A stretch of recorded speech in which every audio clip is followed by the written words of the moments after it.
Number one, শুরু আসলে করা উচিত আগের রাতের গরম গরম ম্যাচ দিয়ে, কিন্তু এমন এক সেমিফাইনাল আমরা দেখেছি, তারপরে প্রথম পয়েন্ট যদি আমরা এটা না দেই তাহলে সেটা বোধহয় অনুচিত একটা কাজ হয়ে যাবে। নাম্বার ওয়ান, তাই 3 গোল লাগবে। এটা আমার কথা নয়, এটা লুই এনরিকের কথা। কেন তিনি বলেছেন সেটার ব্যাখ্যা করছি পরে।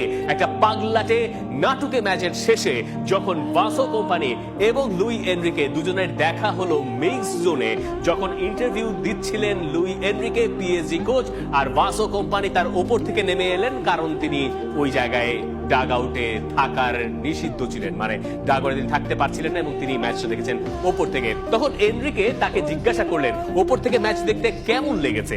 মানে এই 9 গোলের মহানাটকীয় ম্যাচ, এমন কোন ফুটবল ম্যাচ আমরা কখনো জীবদ্দশায় দেখেছি বলে আমাদেরই মনে পড়ে না। তখন ভাসো কোম্পানি উত্তর দিচ্ছেন মোটেই ভালো লাগে নাই। কিন্তু এনরিকে কিন্তু এই প্রশ্নটা জিজ্ঞাসা করেছিলেন আসলে নিজে থেকে বিশ্বাস করে যে ওপর থেকে দেখতে ম্যাচটা ভালোই লেগেছে। কেন একটু ব্যাখ্যা করি। এনরিকে নিজে এইটা বিশ্বাস করেন যে ফুটবল মাঠে সবচেয়ে ভালো মতো ট্যাকটিক্স বোঝা যায়, এটা যে কোনো কোচই হয়তো বলবেন, এটা হচ্ছে ওপর থেকে। যত উপরে আপনি যাবেন তত বেশি এক প্লেয়ার থেকে আরেক প্লেয়ারের ডেপথ বা গ্যাপটা আপনি খুব ভালো মতো বুঝতে পারবেন, যেহেতু ওপর থেকে ডেপথ আরো ভালো পাওয়া যায়।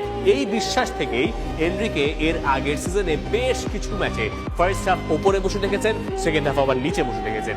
তাই তিনি ভাসো কোম্পানিকে জিজ্ঞাসা করেছিলেন যে ওপর থেকে দেখতে আসলেই ভালো লেগেছিল কিনা, যেহেতু তিনি আগের ম্যাচে রিয়াল মাদ্রিদের সঙ্গে কার্ড দেখে নিষেধাজ্ঞায় পড়েছিলেন, তাই তাকে উপরে বসে খেলাটা দেখতে হয়েছে। তখন এনরিকে অবাক করে দিয়ে ভাসো কোম্পানি বলছেন না রে ভাই, অত বেশি ভালো লাগে নাই, কারণ এমন একটা ম্যাচ চলেছে যে ম্যাচটা চলার সময় আপনার সময় ক্ষণে ক্ষণে হয়তো সিদ্ধান্ত আপনাকে বদল করতে হতো।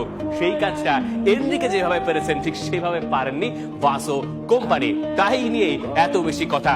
9 গোলের মহানাটকীয় ম্যাচের ব্যবচ্ছেদ আমরা করতে যাচ্ছি না, এটা এতক্ষণে বেশ পুরনো হয়ে গেছে, এটা দা ফুটবল শোতে আপনি বহুবার হয়তো শুনেছেন। বরং যা হয়তো আপনি মিস করে গেছেন তাই নিয়ে চলুন আমরা কথা বলি। এমন একটা ম্যাচ শেষে যখন এনরিকে গিয়ে প্রেস কনফারেন্সে জিজ্ঞাসা করা হলো যে আপনার দলের এখন পরের রাউন্ডে যেতে হলে কি দরকার, আপনি তো 5-2 গোলে এগিয়েছিলেন, সেখান থেকে আপনি 5-4 আবার আপনার দলের ব্যবধান কমে গেছে, আপনি চাইলে এই ম্যাচটাকে আরো ব্যবধান বাড়াতে পারতেন, আপনার দলের উসমান দেমবেলে কিছু সুযোগও নষ্ট করেছেন। তখন এইরকম একটা পাগলাটে ম্যাচের শেষে এনরিকেও প্রেস কনফারেন্সে এসে মজার ছলে সব উত্তর দিয়ে গেছেন। তিনি বলছেন এই ম্যাচ শেষে তিনি তার স্টাফদেরকে, মানে যারা তার অ্যাসিস্ট্যান্ট কোচ তাদেরকে জিজ্ঞাসা করেছেন যে আমাদের আসলে পরের ম্যাচে যেতে কয় গোল লাগবে। তখন স্টাফরা বলেছেন 3 গোল তো করাই লাগবে, এবং তারপরে তিনিও তার সঙ্গে একমত হয়েছেন এবং পরে তিনি হেসেছেন। আপনি আমি সবাই সম্ভবত জানি যে এই দুই দলের ম্যাচ যখন আরো একবার আগামী সপ্তাহে হবে, আর একটা পাগলাটে 90 মিনিটস অথবা 90+ মিনিটস আমরা দেখতে যাচ্ছি। এমন ফুটবল ম্যাচের কারণে সম্ভবত আমরা রাত জেগে থাকি, এবং এই কারণেই আমাদেরকে পরদিন গিয়ে বোধহয় আর ব্যাখ্যা করতে হয় না কেন আমরা রাত জাগি। সম্ভবত চ্যাম্পিয়ন্স লিগের এই ম্যাচটা যারা সরাসরি দেখতে পারেন নাই তাদের সারা জীবনের একটা আক্ষেপ আর আফসোস থেকে যাবে। এমন নয় যে এইরকম ম্যাচ এই প্রথম আমরা দেখলাম, মানে এই স্কুলে হয়তো প্রথম দেখেছি, কিন্তু এরকম পাগলাটে ম্যাচ আমরা চ্যাম্পিয়ন্স লিগে অহরহ দেখি, নিয়মিত দেখি, কখনো কখনো আবার দেখিও না। কিন্তু এরকম একটা রাতের সাক্ষী আপনি হবেন বলে, মানে সাক্ষী আপনাকে হতে হবে, কারণ একটা গোলের পর যখন আরেকটা গোলে পুরো মুহূর্তটা পাল্টে যাচ্ছে, তখন পুরো ব্যাপারটা আপনাকে দেখতে পারতে তো হবে, সরাসরি ব্যাপারটা উপভোগ করতে পারতে হবে।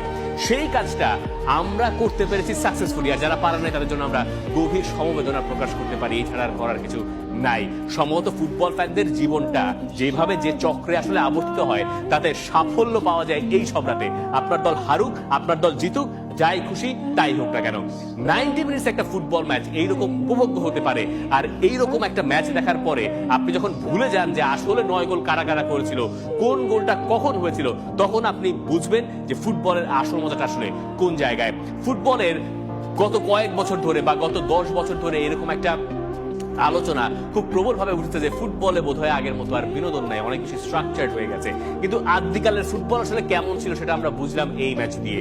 এবং এই ম্যাচের পরে আপনি সে পিএসজি সাপোর্টার হন, আপনি বায়ার্ন সাপোর্টার হন, অথবা আপনি নিউট্রাল ফ্যান হন, আপনি এই দুই দলের ফুটবলার থেকে কাছে পেলে আসলে ধন্যবাদ দিতে চাইবেন। এবং এমন একটা ম্যাচ শেষে এই দুই দলের কোচ, প্লেয়ার্স তারা একে অন্যকে মোটামুটি ধন্যবাদ দিয়ে গেছেন। তাই এই ম্যাচ শেষে এনরিকের কথাটাই থাকলো যে আপনার আসলে পরের লেগে যেতে কয় গোল করতে হবে? 3 গোল। বায়ার্নও সম্ভবত এই কথা বলবে, তারা বলবে তাদের দরকার 4 গোল, কারণ এই গোল করা আর গোল খাওয়ার ভেতর দিয়ে আমরা আরো একটা লেগ দেখতে যাচ্ছি, এই ব্যাপারে কোনো সন্দেহ নাই। তবে আমরা যেটুকু করতে পারি সেটা হচ্ছে আমরা দুই দলের ফুটবলারদেরকে ধন্যবাদ দিতে পারি যে ভাই আপনারা এইরকম একটা ফুটবল ম্যাচ আমাদেরকে দেখিয়েছেন এবং আমরা বুঝতে পেরেছি যে ফুটবল আসলেই কত সুন্দর হতে পারে।